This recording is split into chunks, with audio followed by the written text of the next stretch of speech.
कहानी की शुरुआत में हम देखते हैं कि एक छोटी सी लापरवाही अनजाने में किसी की जान बचाने वाली साबित हो जाती है। यह औरत सिर्फ विमान में बैठते समय सीट बेल्ट लगाना भूल गई थी, लेकिन अनजाने में इसी वजह से उसकी जान बच गई, क्योंकि विमान के उड़ान भरने के कुछ ही देर बाद केविन अचानक जोरदार झटकों से हिलने लगा। अगले ही पल विमान के धड़ में एक बड़ा सा छेद हो गया और पीछे बैठे यात्री तुरंत ही बाहर खिंचकर उड़ गए। महिला भी सीट बेल्ट न बंदी होने की वजह से अपनी सीट से उछल गई। जड़तों के कारण उसका शरीर बेकाबू होकर घूमने लगा। ठीक उसी खतरनाक पल में पास ही मौजूद उसका बॉयफ्रेंड समय पर उसका हाथ पकड़ लेता है। वह उसे वापस सीट तक खींचने की कोशिश करता है, लेकिन विमान के बेकाबू तरीके से हिलने के कारण दोनों के हाथ जल्दी ही छूट जाते हैं। अन्ना पूरी ताकत से पास की किसी चीज को पकड़ लेती है और फिर बॉयफ्रेंड का हाथ पकड़ने के लिए हाथ बढ़ाती है, लेकिन अगले ही पल विमान का विशाल ढांचा अचानक टूट जाता है और उसका बॉयफ्रेंड पलक झपकते ही गायब हो जाता है। अन्ना को समझने का मौका भी नहीं मिलता कि कॉकपिट भी जोर से टूटकर अलग हो जाता है और जिस छोटे से केबिन में वह है वह तेजी से नीचे गिरने लगता है। हालांकि उसे एहसास हो जाता है कि उसकी बचने की उम्मीद बेहद कम है,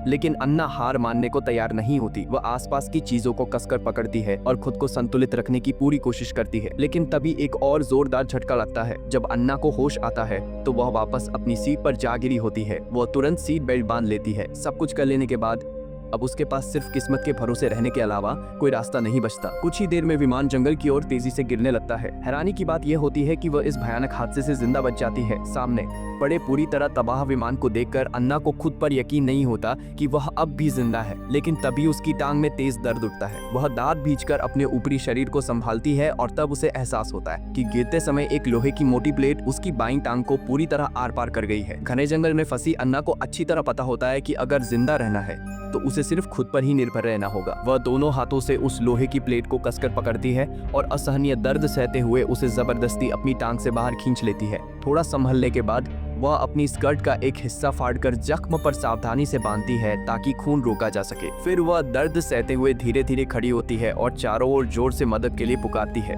इस उम्मीद में कि शायद कोई और भी जीवित बचा हो, लेकिन जवाब में उसे बस मौत जैसी खामोशी मिलती है। तभी उसकी नजर पीछे की सीटों पर एक यात्री पर पड़ती है। उसे लगता है कि शायद वह बेहोश हो, लेकिन पास जाकर देखने पर पता चलता है कि वह पहले ही एक ठंडी लाश बन चुका है। इस पर अन्ना को गहरी बेबसी महसूस होती है। उसने कभी नहीं सोचा था कि सिर्फ बॉयफ्रेंड के साथ हनीमून पर जाने की चाहत उसे ऐसे भयानक हादसे में फंसा देगी। थकी हारी अन्ना जल्द ही बेहोश हो जाती है। कुछ देर बाद एक मच्छर के काटने से उसकी नींद खुलती है। अधोश हालत में वह हेलीकॉप्टर की आवाज सुनती है। ध्यान से देखने पर उसे पता चलता है कि ये बचाव दल है जो जीवित बचे लोगों की तलाश कर रहा है। हेलीकॉप्टर देखते ही अन्ना को उम्मीद की किरण नजर आती है। ध्यान खींचने के लिए वह पीछे पड़ी लाश से एक रेशमी स्कार्फ खींच लेती है और लड़खड़ाते हुए विमान के मलबे से बाहर निकलती है। आवाज की दिशा में चलकर वह एक खुली जगह पर पहुंचती है और उड़ते हेलीकॉप्टर की ओर स्कार्फ लहराने लगती है, लेकिन लापरवाह पायलट आपस में बातों में मशगूल रहते हैं और नीचे खड़ी अन्ना पर ध्यान ही नहीं देते। उसकी आंखों के सामने जीवन की आखिरी उम्मीद यूं ही उड़ जाती है। अन्ना टूटकर जमीन पर गिर पड़ती है, लेकिन वह पूरी तरह हिम्मत नहीं हारती। उसे यकीन होता है कि बचाव दल उसे जरूर ढूंढ लेगा। यही सोचकर वह मलबे के पास लौटने का फैसला करती है, लेकिन तभी वह डर के मारे सन्न रह जाती है। वह देखती है कि एक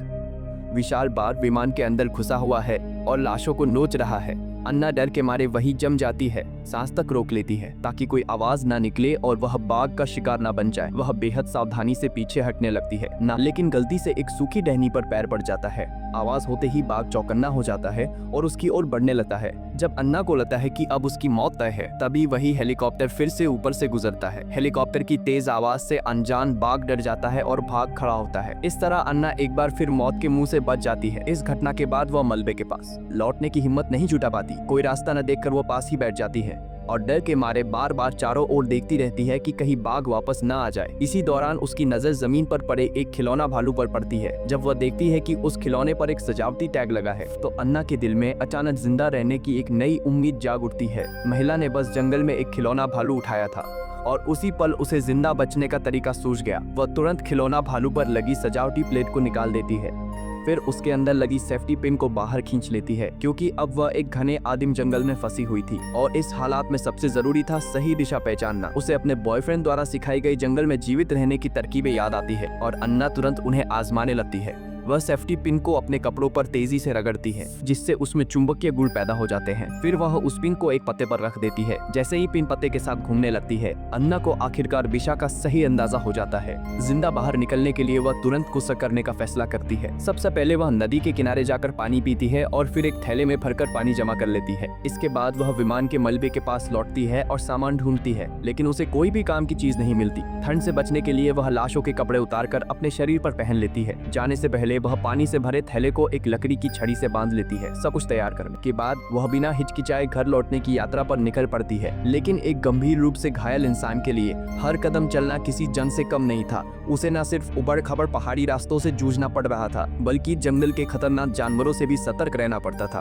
पता नहीं वह कितनी देर तक चलती रही, तभी उसके सामने एक कीचड़ भरा दलदल आ जाता है, लेकिन यह भी उसके घर लौटने के इरादे को नहीं रोक पाता। दलदल में धंसने से बचने के लिए वह लकड़ी की छड़ी से जमीन टटोलते हुए आगे बढ़ती है। फिर भी दुर्भाग्य से उसका पैर फिसल जाता है और वह दलदल में जा धंसती है। अन्ना पूरी ताकत लगाकर खुद को छुड़ाने की कोशिश करती है, लेकिन जैसे ही वह पैर बाहर निकालती है, संतुलन बिगड़ने के कारण जमीन पर गिर पड़ती है और थोड़ी ही देर में उसका आधा शरीर दलदल में धंस जाता है। जान पर बनाने वाले इस पल में वह पूरी ताकत झोंककर सामने की एक टहनी को पकड़ने की कोशिश करती है। लगातार कोशिशों के बाद वह आखिरकार दलदल से बाहर निकलने में कामयाब हो जाती है। इस संघर्ष के बाद अन्ना रोते हुए जमीन पर ढह जाती है। थोड़ा आराम करने और खुद को संभालने के बाद वह फिर से आगे बढ़ती है, लेकिन तभी उसके सामने शारी पर 30 डिग्री की एक खड़ी चढ़ाई आ जाती है। यह उसके लिए एक बहुत बड़ी चुनौती थी। पीछे हटने का कोई रास्ता न देखकर वह सहारे के लिए छड़ी का सहारा लेकर ऊपर चढ़ने लगती है, लेकिन आधी चढ़ाई पर पहुंचते ही उसका पैर फिसल जाता है और वह लुढ़कते हुए नीचे गिर जाती है। गनीमत यह रहती है कि ऊंचाई ज्यादा नहीं थी,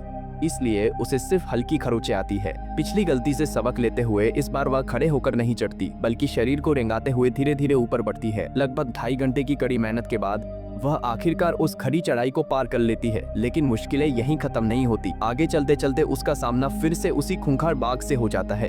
अन्ना बुरी तरह घबरा जाती है। वह बेहद सावधानी से एक तरफ हटने की कोशिश करती है, लेकिन इस बार किस्मत उसका साथ नहीं देती। बाघ मुड़कर उसे देख लेता है। हालात बिगड़ते देख अन्ना पूरी ताकत से भागने लगती है, लेकिन 2 पैरों वाला इंसान भला 4 पैरों वाले जानवर से कैसे तेज दौड़ सकता है। कुछ ही पलों में बाघ उसके करीब पहुंच जाता है। ठीक उसी समय जब वह पकड़ी जाने ही वाली होती है, अचानक वह एक गहरी दरार में गिर जाती है। हालांकि गिरने से वह बुरी तरह गंदी और चोटिल हो जाती है, लेकिन इसी वजह से वह बाघ से बच जाती है। आखिरकार बाघ हार मानकर वापस लौट जाता है। जब ऊपर पूरी तरह शांति हो जाती है, तब अन्ना बाहर निकलती है और फिर से अपनी राह पकड़ लेती है। थोड़ी ही दूर चलने पर उसे जमीन पर एक सूटकेस दिखाई देता है। उसमें से उसे एक लाइट मिल जाता है। जैसे जैसे अंधेरा गहराने लगता है, अन्ना लाइटर से आग जलाकर अलाव बना लेती है। इससे न सिर्फ ठंड से बचाव होता है, बल्कि आसपास के जंगली जानवर भी दूर रहते हैं और आखिरकार वह चैन की नींद सो पाती है। अगली सुबह अन्ना फिर से घर लौटने के सफर पर निकल पड़ती है। ऊंचाई पर चढ़ो, दूर तक दिखेगा, इस सोच के साथ वह अपनी घायल टांग को घसीटते हुए पहाड़ पर चढ़ने लगती है। लेकिन जब वह बड़ी मुश्किल से पहाड़ की चोटी पर पहुंचती है,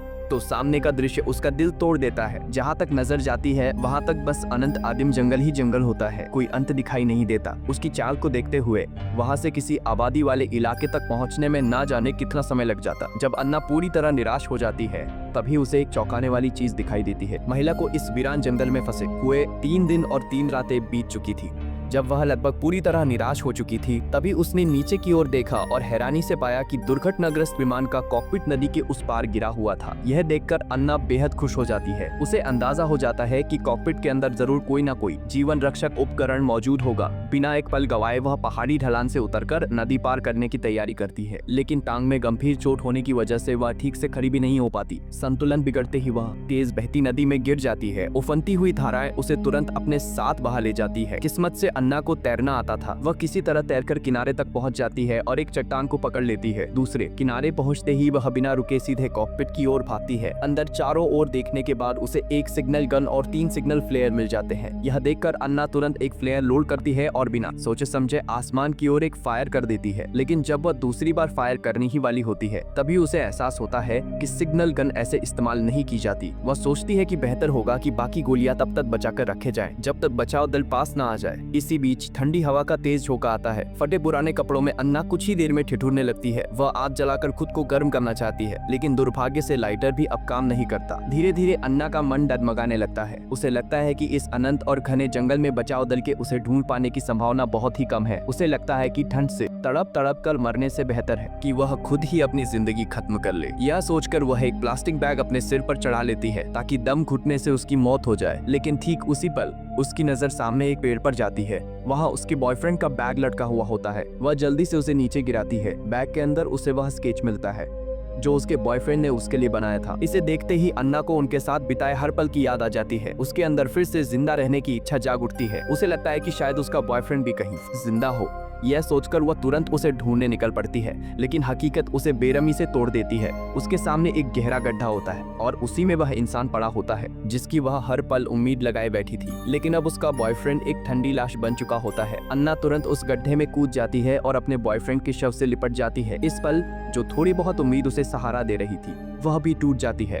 वह अब जीने की कोई चाह नहीं रखती और उसके साथ ही इस दुनिया को छोड़ देना चाहती है। लेकिन तभी आसमान में हेलीकॉप्टर की तेज आवाज गूंजती है। यह बचाव दल होता है जो जीवित बचे लोगों की तलाश में होता है। अपने सामने पड़े मृत बॉयफ्रेंड को देखकर अन्ना फूट फूट कर रो पड़ती है। लेकिन उसे यह भी एहसास होता है कि उसके बॉयफ्रेंड की आखिरी इच्छा यही रही होगी कि वह किसी भी हाल में जिंदा रहे। इस आखिरी मौके को हाथ से जाने न देने के लिए अन्ना पूरी ताकत लगाकर गड्ढे से बाहर निकलती है। वह तुरंत सिग्नल गन निकालती है। जैसे ही वह ट्रिगर दबाती है, पास मौजूद बचाव दल का ध्यान उसकी ओर चला जाता है। आखिरकार वे उसे देख लेते हैं और बेहद कमजोर हालत में उसे ढूंढ निकालते हैं। जब बचाव दल उसे हेलीकॉप्टर में बैठा के ले जाता है तो वह उस जगह को पीछे छोड़ देती है जिसने उसे शारीरिक और मानसिक रूप से पूरी तरह तोड़ दिया था। आखिर में वह खुद को संभालते हुए हेलीकॉप्टर की खिड़की के पास जाती है और नम आंखों से आखिरी बार उस जंगल को देखती है, क्योंकि उसका बॉयफ्रेंड हमेशा के लिए वही रह गया था। यह वीडियो एक सच्ची घटना पर आधारित है। निर्देशक ने इस कहानी के जरिए उस समय के जीवित बचे व्यक्ति द्वारा झेले गए निराशा और चमत्कार को पर्दे पर उतारने की कोशिश की है।